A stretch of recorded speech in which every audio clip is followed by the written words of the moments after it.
Oke, assalamualaikum warahmatullahi wabarakatuh.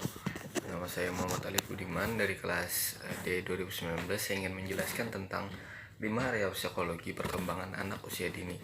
Psikologi perkembangan anak usia dini melihat dari proses perkembangan mental, perilaku, serta fisik pada anak 0 sampai 8 tahun. Anak-anak usia dini juga sedang menjalani masa keemasan atau golden age pada periode ini. Mengapa disebut masa keemasan? Usia 0 sampai 8 tahun dianggap sebagai masa keemasan anak karena pada periode tersebut si kecil mengalami perkembangan terbaiknya baik secara fisik maupun psikis.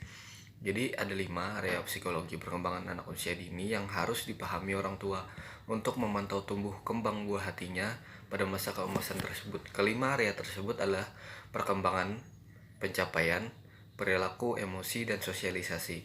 Yang pertama kita masuk ke perkembangan fisik. Perkembangan ini merujuk pada perubahan yang terjadi pada tubuh anak. Biasanya perubahan muncul secara stabil dan terprediksi. Perkembangan fisik pada anak ini juga termasuk kemampuan motorik dasar dan halus. Kedua, perkembangan kognitif intelektual. Perkembangan kognitif anak merupakan proses dalam memperoleh pengetahuan termasuk bahasa, imajinasi, penalaran, dan pola pikir. Kemudian perkembangan sosial dan emosional. Perkembangan yang satu ini sering dikaitkan dengan kecenderungan anak ketika melakukan aktivitas secara berkelompok. Misalnya, bermain bersama teman-teman sebayanya. Aktivitas semacam ini menjadi salah satu bagian perkembangan sosial si kecil. Sementara itu, perkembangan emosionalnya mencakup perasaan yang dimiliki anak dan cara mengungkapkannya. Rasa takut, percaya, bangga, humor, percaya diri, bahkan persahabatan menjadi bagian perkembangan sosial emosional. Yang kedua, pencapaian. Ada 4 kategori pencapaian perkembangan anak, yaitu pencapaian fisik, kognitif, mental, sosial dan emosional, serta komunikasi dan bahasa. Pencapaian fisik yang pertama termasuk perkembangan kemampuan motorik halus dan motorik kasar. Kemudian pencapaian kognitif, mentalnya, kemampuan anak dalam berpikir, belajar, dan memecahkan masalah. Kemudian pencapaian sosial dan emosional, yaitu kemampuan anak dalam mengungkapkan perasaan dan melakukan interaksi sosial. Pencapaian komunikasi dan bahasa adalah perkembangan kemampuan berkomunikasi secara verbal dan nonverbal. Kemudian yang ketiga adalah perilaku. Setiap anak bisa saja bertingkah nakal, memberontak, dan menunjukkan perilaku impulsif dari waktu ke waktu.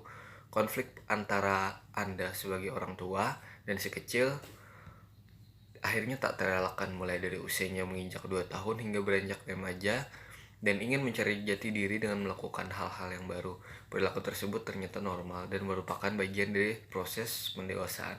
Psikolog akan anak bisa mencari tahu akar persoalan dari perilaku si kecil yang berada di luar norma tingkah anak-anak seusianya. Misalnya gangguan pada otak, genetik, pola makan, kondisi keluarga, maupun stres.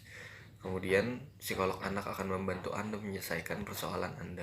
Kemudian yang keempat adalah emosi. Perkembangan emosi anak termasuk kemampuannya dalam mempelajari emosi dan perasaan, memahami alasan munculnya emosi maupun perasaan tertentu bisa membantu anak mengelolanya. Proses rumit ini mulai berlangsung pada usia kanak-kanak dan akan berlangsung hingga anak beranjak dewasa. Emosi pertama adalah bisa muncul pada bayi adalah kegembiraan, kemarahan, kesedihan, dan ketakutan. Selanjutnya, seiring bertambahnya usia, seorang anak bisa mengenali dan mengungkapkan rasa malu, terkejut, sukacita, bangga, bahkan mengekspresikan empati. Hal-hal yang memicu respons emosional anak juga bisa berubah. Begitu pula dengan cara anak dalam mengelolanya. Bagi sebagian anak, mengelola emosi bisa menjadi hal yang sangat sulit. Apalagi bagi anak-anak temperamen, psikolog bisa membantu Anda dalam menghadapi si kecil. Kemudian yang kelima ada sosialisasi. Yang terakhir, perkembangan sosial ini erat hubungannya dengan perkembangan emosi. Kemampuan sosialisasi memungkinkan anak untuk melakukan aktivitas positif bersama dengan keluarga, guru, teman-teman sekolah, serta tetangga. Proses ini terus berlangsung dan usia dini anak menjadi periode penting untuk sosialisasi. Salah satu hubungan yang terpenting untuk memberikan pengalaman baik bagi anak adalah relasinya dengan orang tua maupun orang-orang yang merawatnya.